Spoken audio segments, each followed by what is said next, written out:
Yo, what's up? It's your boy Quest Creations again. Check this out, coming at you with another creation.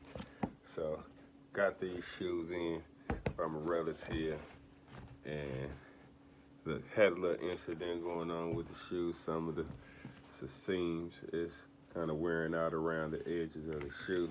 So, what I'm gonna be doing today is putting that gold trimming around that shoe.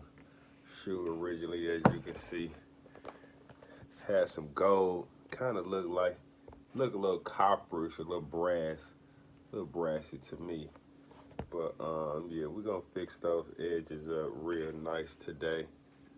Take them, we can't, cause this suede got some scuffs around there. We can't get those scuffs off of there. So figure what we gonna do is, man, we gonna let that joker go. Put some gold trimming all around that shoe. Get it back restored. See, we changed the gold. As you can see, this one's a little darker. Like I said, look a little brassy, a little copperish. Put a brighter gold on there, make it look real gold.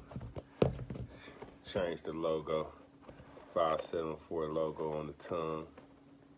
As you can see, get that little gold trim. Just add a little gold trimming to it. Get it going real nice.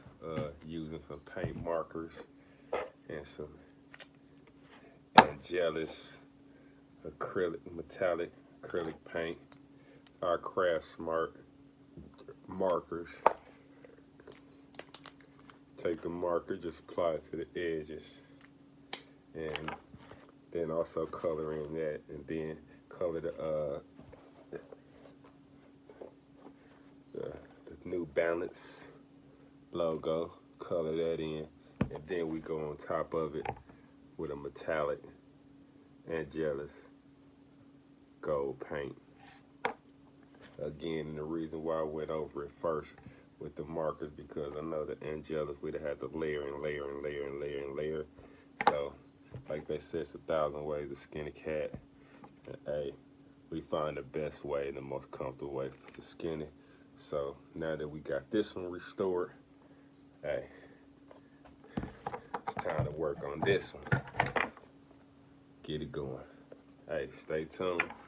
Quest Creations, another recreation.